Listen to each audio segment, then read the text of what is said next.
Ben Sullins made a video critical of Tesla. I made a video critical of Ben's video that was critical of Tesla.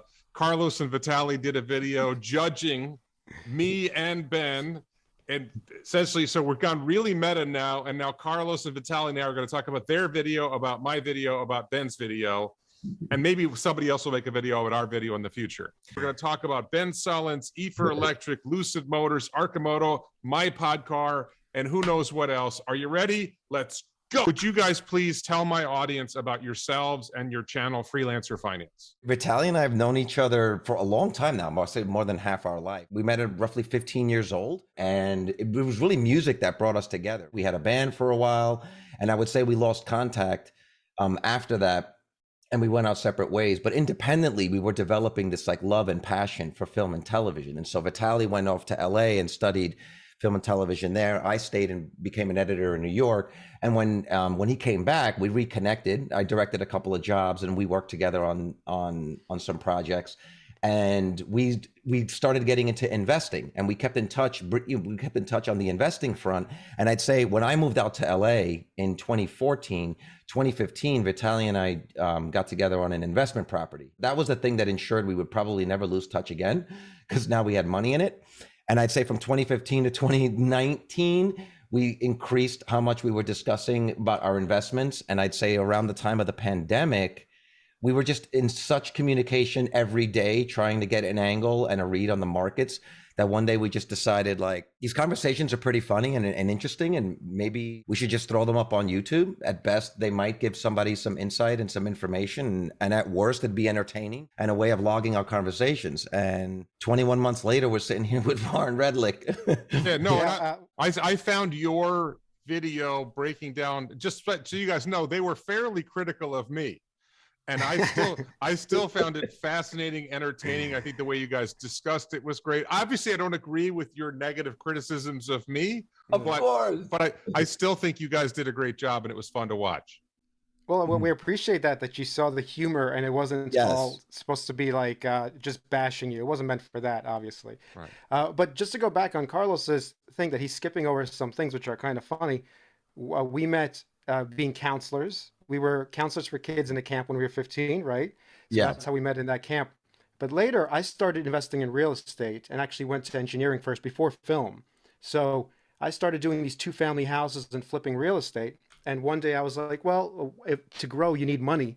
So I went after the people I know who had some money, which was one of them was Carlos. And he invested in one of the properties that I did. And that's how it, from there, snowballed into something bigger, of course. But that's it's a long story. We're actually working on more properties now. So it's not only stocks, it's also properties. Yeah, not only stocks and crypto and stuff. Please check out their channel, Freelancer Finance. I'm going to put a link to their channel in the video description below, or just search YouTube for Freelancer Finance. So, and check out their video. I'll probably include a link to their video, ripping me and Ben apart. So yeah. Ben Sullins does this video, why Tesla's going to fail.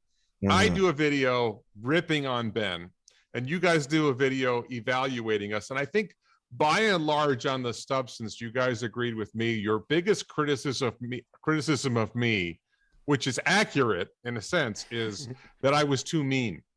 That I'm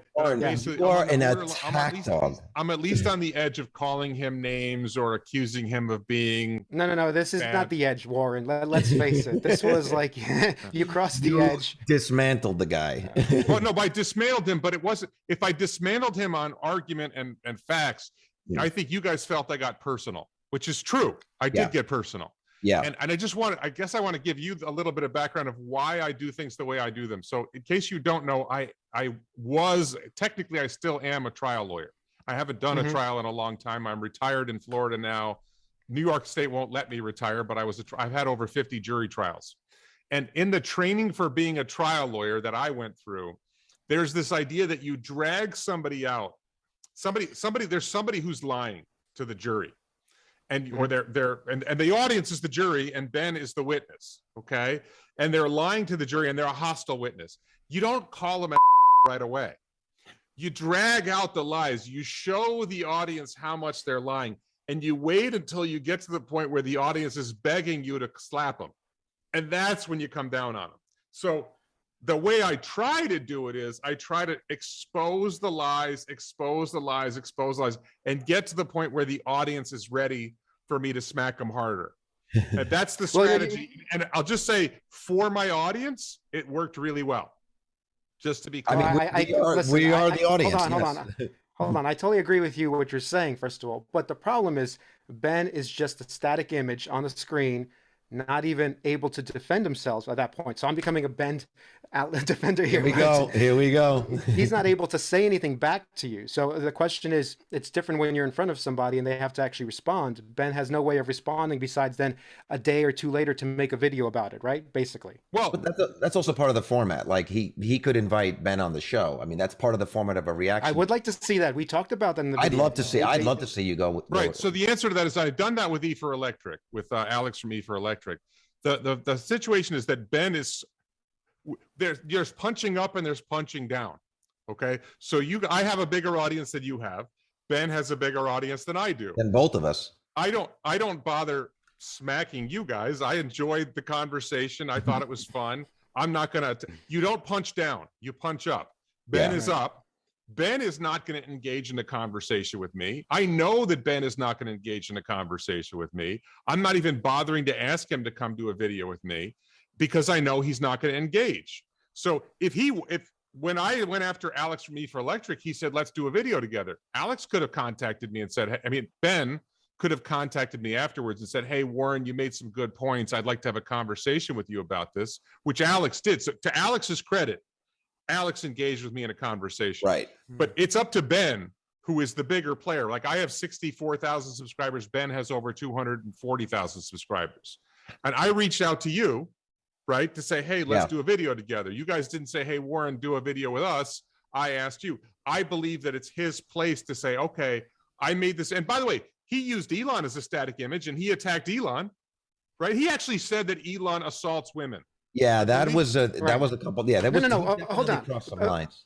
Ben is wrong. Okay, we're not saying that Ben is not wrong in everything he said. Yeah, 100%. And we were actually defending you when he was talking about that. But as soon as you went to personal insults, which I won't even say here, you went directly for what possibly Ben is doing with other women, and he's a cokehead. Yeah. Was it a cokehead? Exactly. He's making those accusations about Elon. So he's inviting that level of attack because he's making that level of attack on Elon. Right. He called Elon a maniac. He said that Elon assaults women. I believe he edited the video. I didn't watch the new version of the video. He took the video down. Yeah. He edited it and he uploaded it again. I believe he took out the assaults women. Somebody asked him about it, or somebody asked, I don't know whether it's Ben or not. I believe he changed it to insults women, which I still don't think Elon does. Right. But he's making, to Vitaly's point, if Ben made a video saying, I think Tesla has these fundamental problems with their business, and here's why I think their business is going to go bad, and he never said Elon assaults women, Elon's a maniac. If he didn't make it to personal to Elon, I wouldn't have made it personal to him.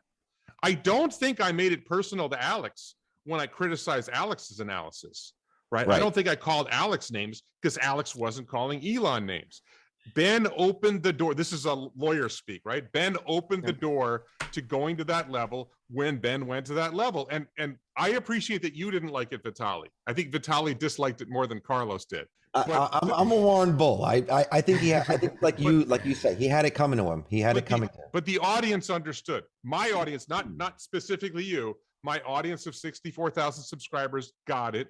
My audience grew. I added, 250 subscribers as a result of that video. I believe Ben lost 1,000 to 2,000 subscribers. Well, that's not cool. You got more subscribers. You got more subscribers in that one insult than we got in the whole year. So. Right. Well, no, but my channel typically grows about 1,000 subscribers a month, 1,500. As you grow, you grow faster. I mean, exponential, not on a percentage basis, but on an absolute basis. At a certain point, it starts to tail off. I've had moments where that's one of those things about being a YouTuber. You hit lulls and different things happen. But I made the video. My audience grew. I think it was largely legitimate. I understand that Vitaly didn't like the personal attacks, but I think the audience as a whole didn't mind that.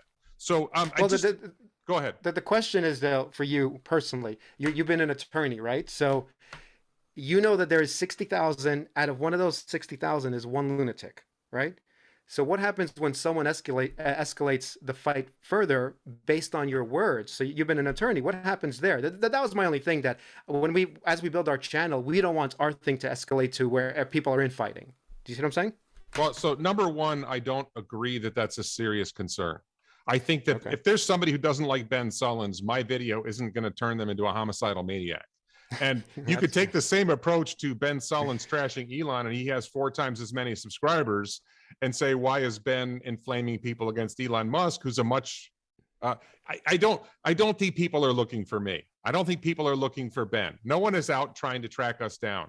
But Elon has serious security risks, and he has a security team for it. So I think Ben, I don't know what happened to Ben. I've heard stories about what happened with Ben. Ben used to be pro-Tesla. Now he's clearly, and the comical thing, and you saw it, right? Ben will say, I'm a Tesla fan. I just don't like their products. I just don't like BS. Elon. Well, you're a lawyer, and you know, when someone keeps telling you, I'm a good person, I'm this, I'm that, it's because they're trying to convince you of that than trying to state a fact. I just got to tell you, this is a side thing. When a client tells me, I'll ask a client a question when they go, well, to tell you the truth, and then they tell you something, I know they're lying. And the thing is, if you start off a sentence with to tell you the truth, it's like, well, does that mean when you don't say that, you're lying to me? Like the whole, I have definitely had clients who lied to me. And I have definitely seen witnesses on the stand who lie. And Ben, to me, watching that video, because I don't watch a lot, I actually don't watch a lot of other YouTubers. I watch Limiting Factor, I watch Rob Maurer, I watch Dave Lee and a few other channels. And then I watch random stuff like basketball. I'm a basketball nut, so I watch JJ Reddich's channel, for example. But so I don't really go out of my way to watch Ben Sullins. It's just, I had probably at least 10 fans contact me, say, you've got to take apart this video, because I have a history of making these videos where I take down the videos. So I had people begging me to take this video down. It's the same thing with Thunderfoot. People asked me to take his videos down. What's this Common Sense Skeptic? People asked me to take his videos down. That's something that happens when you, in fact, you guys should probably start looking for more videos, because your analysis was really good and your demeanor was really good. I think that would be a good angle for you guys. I read a quote somewhere that said something like, if you don't have any enemies, go make some. No, but it's just that you haven't entered. Number one, I think you guys are more diplomatic than I am, and your back and forth is an interesting way of covering a video. So I think that might be something we're seeing. So if you see a video that you think is, what did I just do? There was this channel where these guys are like value investors, and they the money, the investor money, everything money or something like everything that. Everything money. Yes. And they did this video where they're talking about, and it's just so painful watching their video. And I think you guys should look for some of their videos, because they've got a group of guys talking. So you two talking about those 3 guys would be kind of fun to watch. I think that could be a good angle for your channel if you wanted to try it. Because the video you did about me, the video you did about me and Ben was really good.